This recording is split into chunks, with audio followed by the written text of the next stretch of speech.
The music had already begun, colorful paper flowers swayed gently in the afternoon breeze, and dozens of little girls ran toward the fathers waiting with open arms.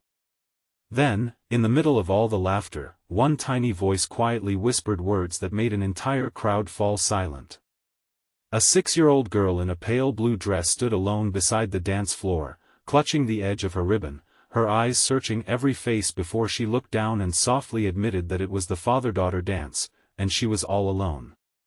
What happened next would change far more than one little girl's afternoon. It would change the life of a man who believed success could replace family. If you believe kindness can change lives, forgiveness can heal broken hearts, hope should never be abandoned, and second chances matter, please like this video, leave a comment, share it with someone who needs encouragement today, and subscribe to our channel for more unforgettable stories that remind us what truly matters. Graham Mercer had built one of the largest manufacturing companies in the state. Newspapers admired him for his brilliant business instincts, television interviews praised his leadership, and investors trusted every decision he made. His schedule was planned months in advance, every hour measured by meetings, negotiations, and business flights. People often called him a visionary, yet very few realized that the higher he climbed professionally, the more distant he became from the ordinary moments that made life meaningful. Years earlier he had lost his wife after a long illness, and instead of facing his grief, he buried himself inside work. The company became his entire identity, leaving little room for friendships, celebrations, or even quiet afternoons. Deep inside, he convinced himself that loneliness was simply the price successful people paid. That sunny Saturday afternoon, Graham had agreed to attend the annual family festival organized by his company only because his executive assistant insisted employees wanted to see their CEO participating. He expected to give a brief speech, shake a few hands, smile for photographs, and leave within the hour. Children painted faces under white tents, families shared homemade desserts, musicians played cheerful melodies, and the bright summer sun filled every corner of the park with warmth. Graham stood politely among the guests, smiling just enough to satisfy the cameras, while secretly counting the minutes until he could return to work. Nearby, 6-year-old Norah Whitmore carefully smoothed the wrinkles from her dress. She had spent the entire morning believing her father would somehow appear. Her mother had gently explained that he could not come because he had passed away the previous year after a sudden accident, but children often hold on to hope longer than adults understand. Norah kept glancing toward the entrance every few minutes, convinced that perhaps everyone had simply made a mistake. She carried a tiny bracelet her father had once given her, rubbing it gently whenever she felt nervous. It was her way of feeling close to him. The festival organizer announced that the father-daughter dance would begin in just a few moments. One by one, fathers found their daughters. Some lifted them into the air before placing them gently on the dance floor. Others wiped away happy tears as music floated through the warm afternoon air. Mothers smiled proudly from nearby tables while grandparents reached for their phones to capture memories that would last forever. Norah remained exactly where she stood. She watched every reunion with a quiet smile that slowly faded as reality settled over her heart. Her mother, Claire, stood several steps away, trying desperately not to cry. She wanted to protect her daughter from disappointment, but there was no gentle way to replace someone who could never return. As Graham prepared to leave after his speech, he noticed the little girl standing alone. Most people were focused on the dance, but something about the sadness in her expression stopped him in his tracks.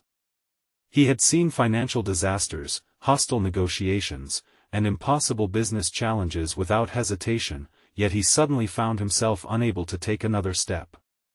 One of the event volunteers gently knelt beside Norah and asked if she wanted to sit with the other children until the dance ended. Norah smiled politely before quietly explaining that she wanted to stay where her father would be able to find her if he came late. The volunteer struggled to respond. Those simple words reached Graham before anyone else could answer. Without thinking, he walked toward the little girl. He introduced himself softly, expecting only to offer a few comforting words before returning to his schedule. Instead, Norah looked up with tear-filled eyes and innocently confessed that today was supposed to be the father-daughter dance, but she was alone. She wasn't angry. She wasn't complaining. She simply accepted the painful truth with the heartbreaking honesty only a child could possess. For the first time in many years, Graham felt something inside him crack. He suddenly remembered the promises he had broken to his own daughter, Avery. Before losing his wife, he had repeatedly postponed school performances, birthdays, and family trips because another meeting always seemed more important. Eventually Avery left for college carrying years of disappointment. Their conversations became shorter, birthdays turned into text messages, and eventually silence settled between them. Graham had always blamed distance, adulthood, and busy lives. Standing before Norah, he realized the distance had started much earlier, with every promise he failed to keep. The music had already started.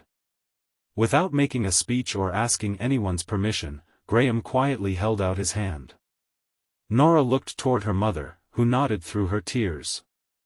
The little girl placed her tiny hand inside his. The crowd gradually noticed what was happening. Conversations stopped. Children paused their games. Employees who had only known Graham as a stern executive stared in complete disbelief as the company's powerful CEO slowly walked onto the dance floor beside a child he had never met before. The dance itself was wonderfully imperfect. Graham clearly had no experience dancing with children. He stumbled once, laughed awkwardly, and nearly stepped on the edge of Norah's dress. Instead of feeling embarrassed, Norah giggled for the first time all afternoon. Her laughter spread through the crowd until smiles appeared everywhere. Graham relaxed, allowing himself to forget business, expectations, and appearances. For 3 simple minutes, he wasn't a billionaire executive. He was simply an adult making sure one little girl never felt invisible. When the song ended, the applause wasn't loud because people were impressed. It was loud because they were moved. Claire embraced her daughter while thanking Graham with tears streaming down her face. She explained that Norah's father had always loved dancing, even though he wasn't very good at it. Graham smiled gently, realizing that perhaps being perfect had never mattered. Showing up was what children remembered most. The story spread quickly across the company, but not because someone issued a press release. Employees shared photographs with friends, families talked about the moment over dinner, and people who attended the festival couldn't stop thinking about what they had witnessed. For Graham, however, the biggest change happened after he returned home. His enormous house felt quieter than ever. He walked past framed awards that suddenly seemed meaningless. He opened old photo albums he hadn't touched in years and found pictures of Avery as a little girl waiting beside an empty chair during school events he had missed. Every photograph carried a memory he wished he could relive. The following morning, instead of heading directly to the office, Graham drove several hours to visit his daughter. Avery answered the door with visible surprise. Years of emotional distance couldn't disappear instantly. Their first conversation felt careful and uncertain. Graham finally admitted something he had never said aloud. He confessed that he had mistaken providing financially for being emotionally present.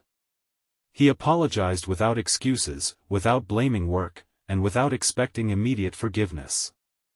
Avery remained silent for a long moment before quietly admitting that she had waited years to hear those words. Healing didn't happen in a single afternoon. They began meeting regularly for breakfast. They shared stories they had both missed. Graham met his young grandson for the first time without rushing away after 15 minutes. Slowly, one ordinary day after another rebuilt what years of neglect had nearly destroyed.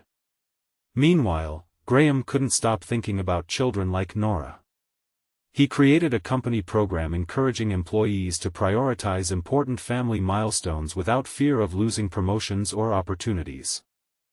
School performances, graduations, family celebrations, and medical appointments became protected events instead of inconvenient interruptions. Managers received new training focused not only on productivity but also on compassion. Employees were surprised when their CEO personally reminded them that no business success could replace memories lost forever. Months later, another family festival arrived beneath another bright afternoon sky. This time Graham attended early. He helped decorate tables, greeted children by name, and spent hours talking with employees instead of checking his phone. Norah arrived wearing another beautiful dress, but this year her smile appeared long before the music started. She ran toward Graham, proudly showing him a drawing she had made. It showed a little girl dancing beside a tall man beneath a shining sun. Across the top she had written, in slightly crooked letters, that heroes don't always wear uniforms. Sometimes they simply notice when someone is standing alone. Graham carefully folded the picture and placed it inside his jacket pocket. It became more valuable than every business award hanging inside his office. As the music began again, fathers proudly joined their daughters across the dance floor. Graham stood quietly beside Claire and watched Norah smiling without sadness. She still missed her father every single day, and nothing could erase that loss. But because one stranger had chosen compassion over convenience, one painful memory had been transformed into a reminder that love can still appear when we least expect it. The people attending that festival never forgot the lesson they witnessed. Greatness is rarely measured by wealth, titles, or influence.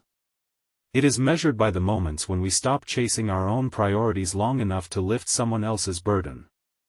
One small act of kindness can echo through generations, changing not only the person receiving it but also the person courageous enough to give it. Before we finish this story, we'd love to hear from you. Please leave a meaningful comment and tell us, what small act of kindness has stayed in your heart forever, or what lesson from this story touched you the most? If this story touched your heart, please like this video, leave a meaningful comment, share it with someone who needs hope today, and subscribe to our channel so you never miss another emotional journey. As the festival came to an end beneath the warm afternoon sun, children carried balloons home, parents packed away picnic blankets, and laughter slowly faded into peaceful memories. Graham walked away without cameras following him or reporters asking questions. He carried only a folded child's drawing inside his pocket and a heart forever changed by 6 simple words from a little girl who thought she would face the father-daughter dance alone. In helping her find one joyful memory, he rediscovered the family he had nearly lost, proved that compassion is stronger than success, and reminded everyone watching that the most extraordinary people are often those who simply choose to stand up when someone else cannot stand alone. And sometimes, that single decision becomes the beginning of countless second chances.